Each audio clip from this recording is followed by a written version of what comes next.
Se tem uma coisa que eu sempre faço questão de dizer quando tá para ser anunciado um novo filme ou série, é que é pra galera segurar a mão nas expectativas, tá? Porque às vezes isso mais prejudica do que ajuda na experiência final.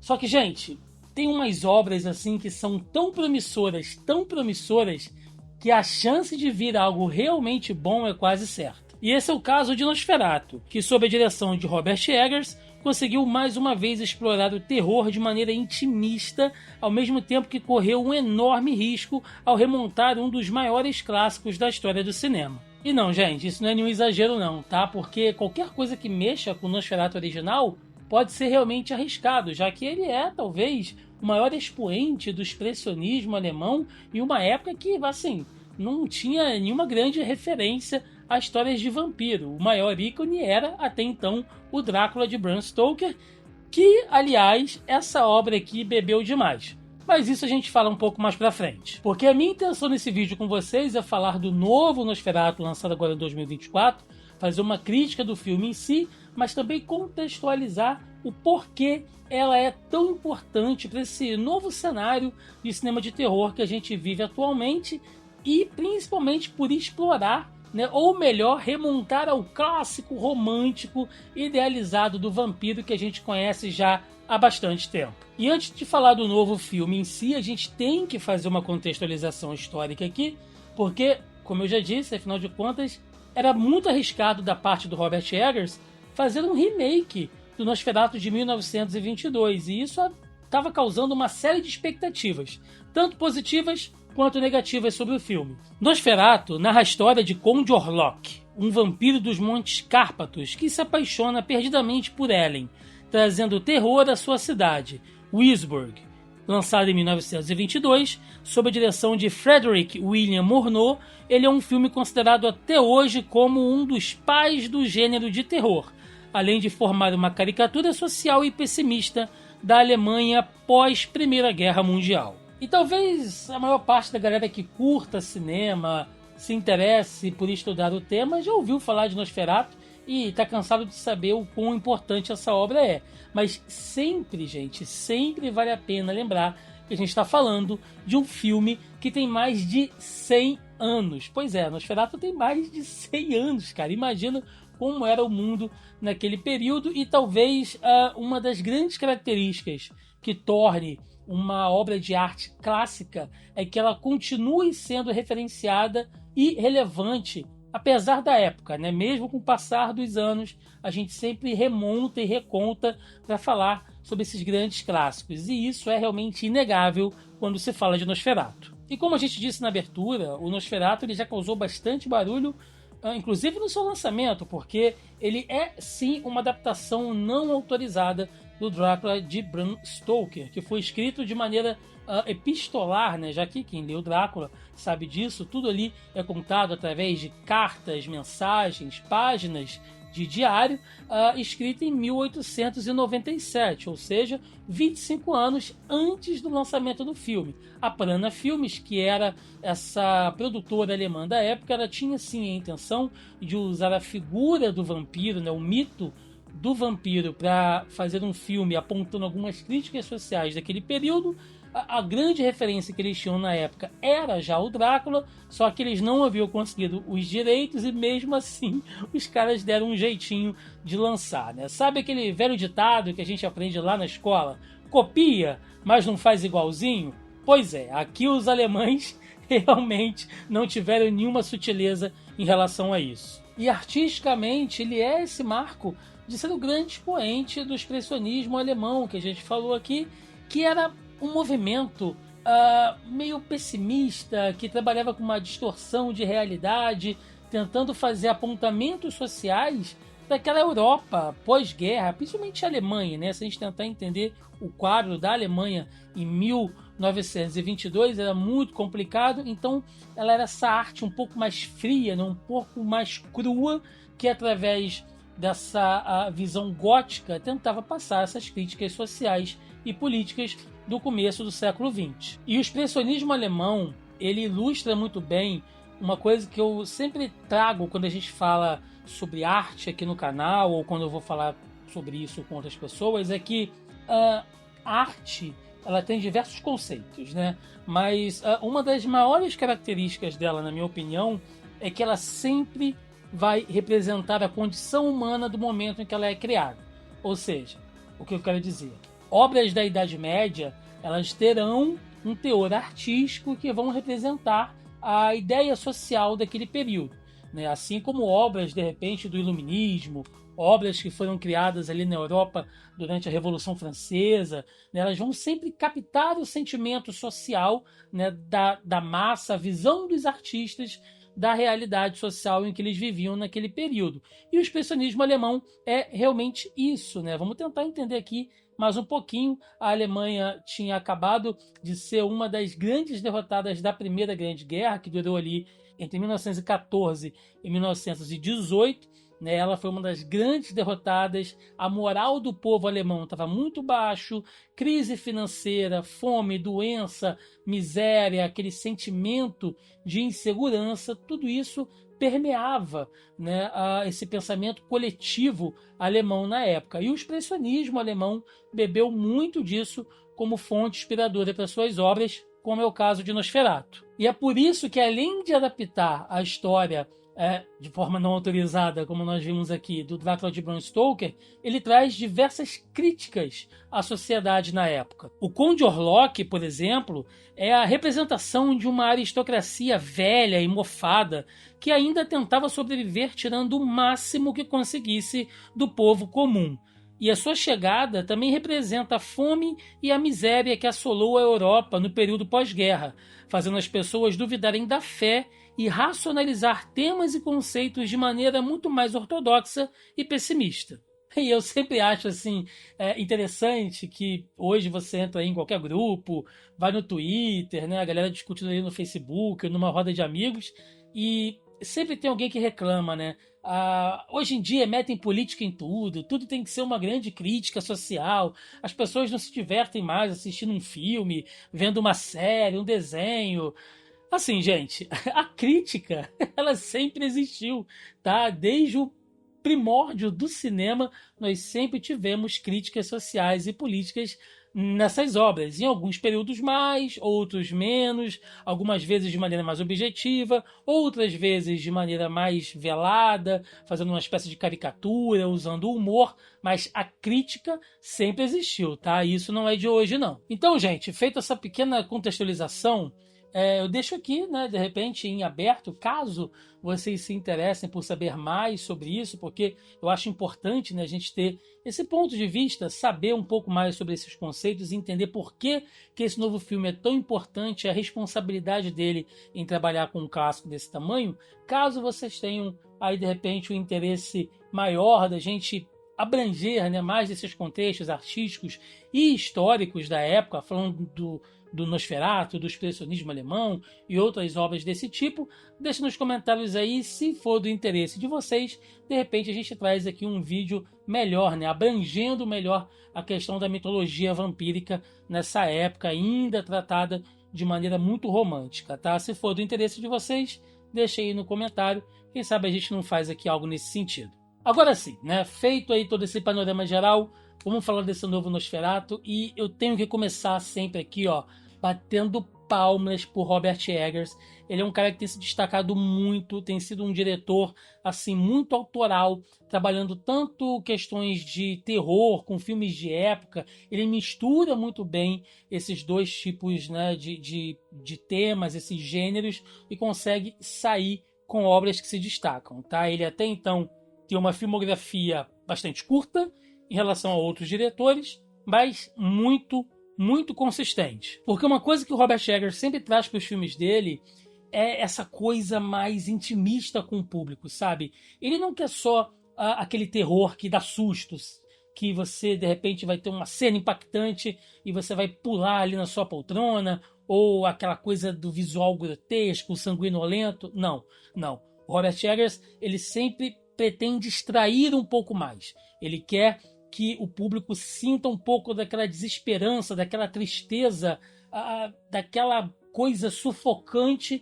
que os personagens deles transmitem às vezes. Então, essa coisa, né, essa experiência mais focada no sentimento, é algo que o Robert Eggers trabalha muito bem nas suas obras. Ele fez isso de maneira muito eficiente lá na Bruxa, que foi um filme muito elogiado no início da sua carreira. Fez isso no filme do Farol também, com o William Dafoe e o Robert Pattinson, né? Foi muito elogiado, concorreu a prêmios no Oscar. Enfim, não é à toa que o cara vem se destacando. Uma outra característica do Robert Eggers é que ele é muito perfeccionista nessa coisa de fazer ambientações históricas, tá?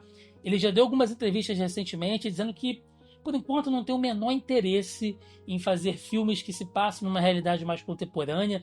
Ele gosta, sim, de fazer filmes de época. Inclusive, parece que o Nosferatu contou com um time ali de especialistas, de consultores sobre moda, figurino, arquitetura, costumes, tudo para fazer com que o Nosferatu fosse o mais fiel possível na questão de ambientação histórica. Só para vocês entenderem, tem alguns momentos durante o filme, né, para quem assistiu deve ter percebido isso, que o Conde Orlok ele fala uma língua ali pesada, né, parece uma espécie de russo, meio primitivo, uma língua que você realmente precisa de uma legenda para entender.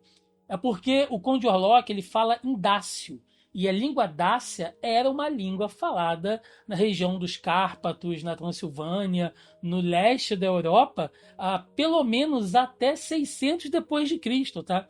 Então, realmente houve essa preocupação de até utilizar ali algumas falas, alguns trechos no idioma que seria o original nativo do Conde Orlok, para você ver como é que é a cabeça do cara de pensar nisso. Isso justifica também algumas decisões artísticas que até geraram umas piadinhas pela internet quanto ao visual, à aparência do Conde Orlok no filme, que é aquele vampirão ali, meio careca, meio calvo, com um bigodão, cara. O Conde Orlok tem uma bigodela ali de respeito. E aí algumas pessoas acharam estranho, porque, assim, né, todo mundo tá meio que acostumado com aquela visão gótica romântica dos vampiros da Anne Rice, né, com os cabelos sedosos, a pele muito branca, muito alva, ou os vampiros mais modernos ali, vindos de Crepúsculo, Diários de um Vampiro, né, aqueles vampiros todos bonitinhos ali, meio mauricinhos, meio playboyzinhos. Não, cara, a gente está falando de um personagem, né, que, de novo, ele é membro de uma aristocracia. Se você pegar imagens, né, porque não tem nem fotos, mas se você pegar quadros, ilustrações de nobres do século XVIII para trás do leste europeu, ali na Transilvânia, Romênia, Rússia, né, de toda aquela região, você vai ver que a aparência dos caras eram essas, né? Umas costeletas, né, bigodes imensos, o cabelo já ficando meio calvo, assim, repartidinho de lado. É só pegar essas imagens e vocês vão ver que o visual do Conde Orlok, por mais que ele destoe, talvez, de uma visão romantizada dos vampiros, tem muito a ver com a contextualização histórica do personagem. Aliás, Bill Skarsgård tá de parabéns, cara. O cara realmente, assim, deu alma pro Conde Orlok, né? O visual tá completamente diferente, tem todo um trabalho de maquiagem, de peruca, as próteses, né? Efeitos práticos. O Robert Eggers é um cara que preza muito por efeitos práticos, então tudo que tá ali tá montado no Bill Skarsgård. Ele passou ali horas, né? Tem vídeos hoje já de bastidores mostrando o cara sentado na cadeira por horas enquanto era maquiado ali, colocando todos os aparatos que transformavam ele no Conde Orlok. Mas não é só a aparência que faz o personagem, né? A voz que ele remonta pro Conde, aquela coisa rasgada, gutural, aquela respiração pesada, como se o cara tivesse para morrer a qualquer momento. E essa é uma das grandes pegadas, porque essa aparência putrefata do vampiro no filme é para deixar claro de que ele é um morto-vivo. O Conde Orlok, ele é uma aberração. Ele é a representação de tudo de podre e mal e decrépito que a sociedade tinha na época. Então ele era realmente um morto-vivo que estava apodrecendo aos poucos, algo realmente mofado. Então ele ter aquela aparência doentia, a respiração pesada, as unhas grandes e amareladas e sempre se movendo de maneira arrastada, meio corcunda, né? Tudo isso compunha a imagem do Conde Orlok. E aqui está o Bill Skarsgård usando tudo que ele tem, todos os recursos de fala, de postura, de expressão corporal, tudo que ele pode, ele colocou no Conde Orlok. Para mim, tá de parabéns. E os elogios também se estendem ao restante do elenco, que brilhou igualmente. A Lily Rose Depp fazendo a Ellen ficou também muito bem, aquela aparência esguia, magra, né, branca e pálida dela, mostrando ao mesmo tempo algo um pouco febril, né, mas uma personagem forte ali, com falas impactantes, com muita ênfase em alguns momentos, né, mostrando descontrole, depois coragem, desespero. Ela trazia tudo ao mesmo tempo. A Ellen, ela é esse caldeirão de emoções que uma mulher tentava esconder na época, né? A gente está falando de um período onde as damas, principalmente da alta sociedade, deveriam se portar de maneira mais recatada, de maneira mais fechada, concisa. A gente tem a Ellen sendo essa ebulição de sentimentos o tempo inteiro. E até bacana que o Robert Eggers deixa no ar essa coisa de que será que a Ellen realmente era só uma vítima do Conde Orlok, ou será que ela convoca, chama a atenção dele de alguma outra maneira? Em uma das falas que ela está tendo com o professor Von Franz, interpretado pelo William Dafoe, ele deixa claro para ela que se ele estivesse em outra época, talvez a Ellen fosse considerada até uma bruxa, mostrando que sim, ela tinha uma sensibilidade para o sobrenatural diferente, tá? Talvez uma mediunidade, alguma coisa paranormal, mas a Ellen sim era uma pessoa única e especial, e por conta disso ela chamou a atenção do Conde Orlok. E outra coisa bacana que essa personagem da Ellen traz nesse filme, e que foi até motivo de críticas quando o Drácula de Bram Stoker do Coppola foi lançado em 1992, ali com a Winona Ryder fazendo a Nina, que é a contraparte original da personagem da Ellen, é justamente essa falta do erotismo, da libertação sexual que a personagem traz. Porque a Nina é uma personagem de muito tesão o tempo inteiro, né? Ela traz essa coisa do movimento das mulheres que na época queriam falar mais sobre isso, queriam sair dessa coisa recatada que a gente falou, tá? E não do ponto de vista vulgar, mas que as mulheres também poderiam buscar prazer, que as mulheres também poderiam se interessar pelo sexo, não apenas cumprindo a sua função de reprodutora, de matriarca de uma família. Então, essa libertação da expressão sexual é algo que é muito presente na personalidade da Ellen, né? Essa coisa dela falar, ela tá o tempo todo demonstrando que ela não vai ser mais uma mulher a ser calada. Inclusive, na cena que ela tá na casa do Capitão Harding e ela tá ali debatendo com ele um monte de coisa, e ele vira para ela e fala que ela tá histérica, né? A histeria, né, já nessa época, né, há 100, 150 anos atrás, ela era classificada como uma doença, ou melhor, um desequilíbrio emocional próprio das mulheres, tá? Mulheres que de repente gostavam muito de dar opinião sobre as coisas, que faziam questão de demonstrar o seu desagrado o tempo inteiro, eram mulheres consideradas histéricas. Elas estavam passando ali por algum tipo de sentimento que as faziam perder a compostura. Então, isso está presente no filme ali de maneira muito sutil também. Eu achei que no roteiro ficou muito bem encaixado. Em contrapartida, a gente tem o marido da Ellen, né, o Thomas Hutt, que é interpretado pelo Nicholas Hoult, que é a representação dos jovens eruditos, dos estudantes, dos jovens acadêmicos desse período, né, desse renascimento pós-guerra do começo do século XX, que era muito otimista, cheio de esperança, com vontade de trabalhar, essa vontade de reconstrução social e intelectual da época, mas que ainda era muito massacrada e sofria os impactos de tudo que tinha acontecido. Então esse otimismo, aos poucos, era transformado em um pessimismo, em um sentimento de desesperança, né, onde o cara tinha que, pensar de maneira muito mais racional, né, tentar suprimir aquela vontade que era muito própria dos jovens daquele período.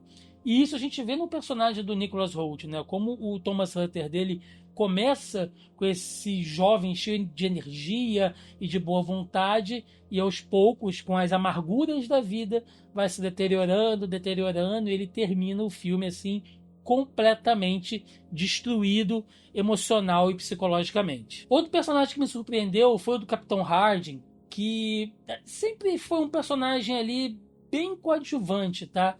E aqui eu achei que o Aaron Taylor Johnson mandou muito bem. Finalmente deram a chance desse cara atuar um pouquinho. Os últimos papéis do Aaron Taylor Johnson sempre foram ali dele mostrando os músculos, né? Fazendo cenas de ação o tempo inteiro e não dando oportunidade do cara atuar um pouco. E aqui a gente viu que ele pode, né? Se dá oportunidade, ele pode. Ele mandou muito bem.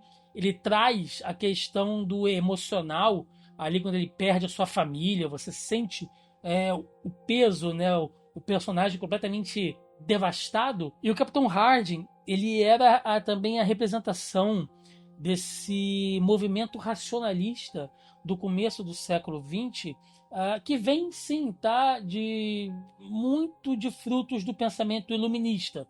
Então, a fé, as crenças no sobrenatural, no divino, tudo isso foi colocado um pouco mais de lado, tá? E as pessoas passaram a racionalizar muitas outras coisas. Porque, afinal de contas, né, mais uma vez, sendo repetitivo aqui, vamos pensar no cenário da Europa naquele momento. Algumas pessoas poderiam dizer até que Deus as esqueceu naquele momento, visto tudo que eles passaram. Então, era um momento onde a igreja, né, e as crenças, a mitologia, o folclore perde muita força e os homens passam a acreditar mais em si, mais nas instituições, mais em você criar um Estado forte, né, em você apostar em políticas e segurança para que aquilo não aconteça de novo, para que a pátria, o país, para que as pessoas possam se reerguer. Então, o Capitão Harding, ele é muito isso. Você vê que o tempo todo ele não consegue acreditar que tem algo de sobrenatural acontecendo, né? E quando ele se dá conta, ele simplesmente racha, ele não consegue viver numa realidade ao qual ele não pode enxergar de maneira racional. Então ele é bem um personagem que representa esse movimento da época. E como sempre, William Dafoe magistral, ele que tem sido um ator aí sempre presente nas obras do Robert Eggers, agora, né, tem sido muito chamado ali, o Eggers já deu vários depoimentos dizendo que é um prazer trabalhar com o William Dafoe. O cara tá solto aqui, né? Ele tá fazendo o professor Von Franz, que é a contraparte do professor Van Helsing, lá do Drácula de Bram Stoker. E o Von Franz, ele é justamente esse erudito, esse acadêmico que caminha entre os dois mundos. Tá? Ele não tem práticas ortodoxas. Ao mesmo tempo que ele sabe alguma coisa de uma psicanálise muito inicial ainda, tá? Muito rústica, um pouco ali de medicina, de alquimia.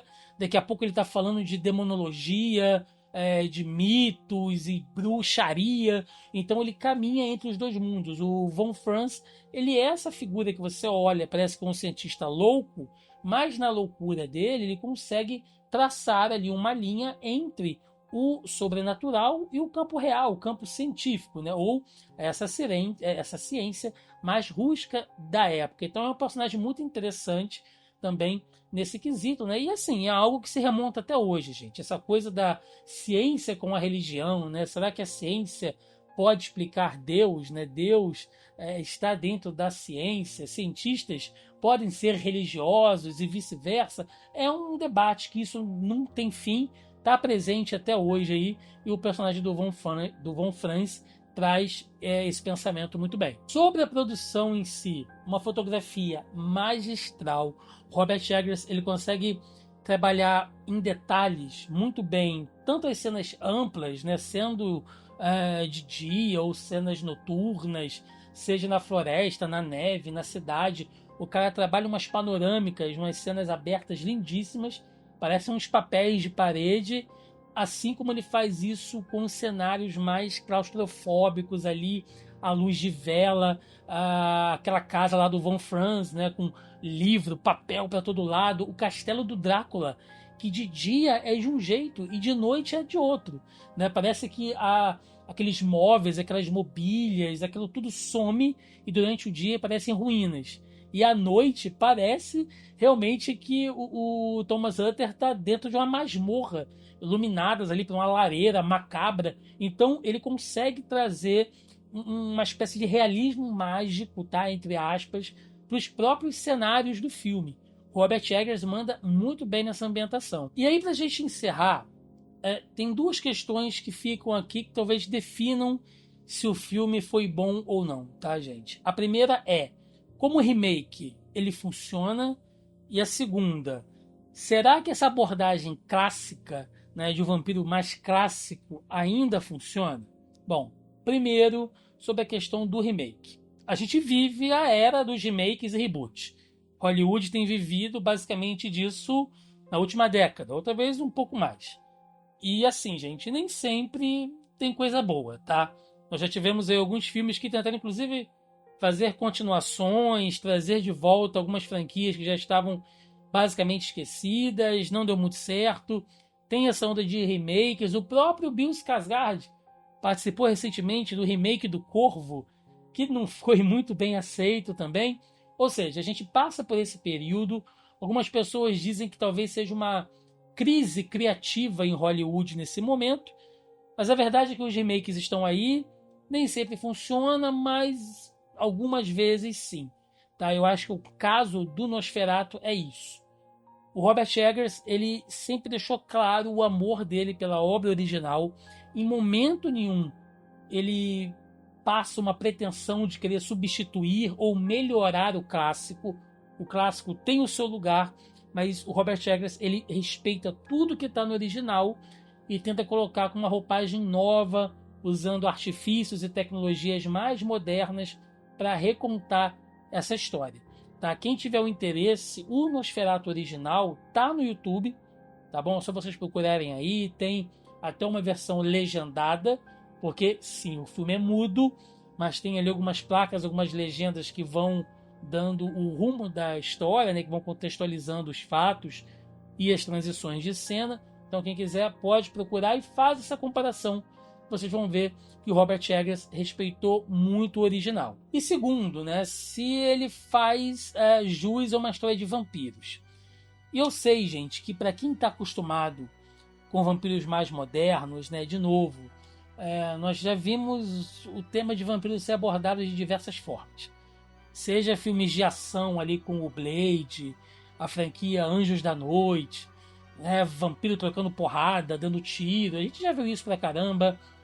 Os vampiros apaixonados lá de Crepúsculos, a coisa dramática do Diários de um Vampiro. Já usaram vampiro de todo jeito, vampiro como filme de comédia, tem um monte por aí também, com desenho animado, no videogame. Também há pouco tempo aí saiu mais uma adaptação de Castlevania que a gente falou recentemente aqui no canal. Vampiro, gente, é um tema já super usado na cultura pop. E aí quando a gente pensa no vampiro clássico, né, no conde, a coisa do vampiro lá no seu castelo, com capas e sobretudos e aquilo tudo, parece antiquado. Algumas pessoas vão dizer que talvez seja cafona, mas isso é o básico do básico, porque por mais que você utilize vampiros como plano de fundo para contar uma história de romance, de drama, de comédia, de ação, o tema do vampirismo é que são criaturas amaldiçoadas. Né? Quem acompanha a gente aqui no canal sabe que a gente fez uma análise geral de Entrevista com o Vampiro, a série recente que saiu. Eu tenho falado muito dos livros da Anne Rice aqui também, e ela trata desses temas lá, né? Tanto no livro quanto na série. A gente falou sobre muito isso aqui no canal anteriormente, dessas crises existencialistas dos vampiros, de você viver por geração, de tendo que se alimentar de outras pessoas, vendo aqueles com quem você gosta, que você ama, morrer, e você continuar ano após ano, década após década, da mesma maneira, essa incapacidade, de repente, de se adaptar a novos períodos e essa constante fome, essa constante sede que não acaba nunca, tendo que viver nas trevas o tempo inteiro. Então, essa coisa gótica, essa coisa pesada, essa maldição do vampirismo, ela é inerente a esse tipo de tema, a esse tipo de storytelling. E o Nosferatu trabalha isso tudo. Ele tem todas essas críticas, alusões e metáforas históricas de um contexto social e político que a gente citou aqui, porém, ele não deixa de ser um baita filme de vampiro. com o Conde Orlok usando os poderes dele ali de maneira muito sutil, como ele controla as sombras, né? Como ele desaparece de um lugar e aparece no outro, a força que ele tem. Então tudo isso está presente ali. Então se você gosta de uma história de vampiro, seja lá qual for, tá? Mas de vampiro sendo vampiro, a chance de você curtir Nosferatu é muito grande. Bom, gente, é isso. Esse foi o nosso vídeo de análise sobre Nosferatu. Eu espero que você tenha gostado. Muito em breve vai estar saindo aqui no canal um podcast também da gente falando sobre esse filme. Lembrando que ele é um dos concorrentes aí ao Oscar 2025. Eu não sei quando você vai estar assistindo esse vídeo. Até então o Oscar ainda não rolou. Ele está concorrendo ali a algumas categorias, como maquiagem, né, que eu acho que realmente tá ali de maneira muito merecida. Não sei se vai ganhar, tá? Mas é um concorrente muito forte e eu desejo assim todo sucesso do mundo pro Robert Eggers. Quero muito ver ainda outras coisas que ele vai trazer. Eu acho que o cinema de terror ele precisa se reinventar o tempo inteiro, porque o terror não é só o terror, gente. Ou melhor, nunca é só o terror. Você pode sentar para ver um filme de suspense, você pode sentar para ver um filme daquele terror mais jumpscare, te dando susto o tempo inteiro, mas se o filme for só isso, ele é esquecível, né? Se você para assistir um filme de terror só pensando se ele vai te dar medo ou se ele vai te dar susto, bom, gosto é gosto. Quem sou eu para dizer que você está errado? Mas se o filme for só isso, eu garanto que você vai esquecer ele muito em breve. Agora, se esse filme trabalhar, além do terror, algum tema que te provoque, que te faça ficar pensando, a chance de você ainda levar ele mais para frente no seu pensamento durante algum tempo é muito maior. Eu acho que o Nosferatu trabalha isso muito bem. Bom, é isso, né? Se o nosso podcast já estiver no ar, quando esse vídeo estiver correndo, eu vou deixar o cardzinho dele aí em cima. A única coisa que eu peço a vocês é que você dê aquele like maroto pra gente, ou dislike, de repente, se você não gostou. Mas se você gostou, dá o like, comenta pra eu saber a sua opinião, cara. Eu sou aqui um apaixonado pelo tema de vampiro. Quem tá aqui no canal um tempo já sabe disso. Então vamos trocar ideia, é sempre um prazer falar sobre esse tipo de mitologia. Deixa nos comentários aí embaixo. E se você achar que a gente merece, se inscreva no canal que nos ajuda e nos incentiva bastante. É isso. Eu vou ficando por aqui. Até a próxima. Valeu!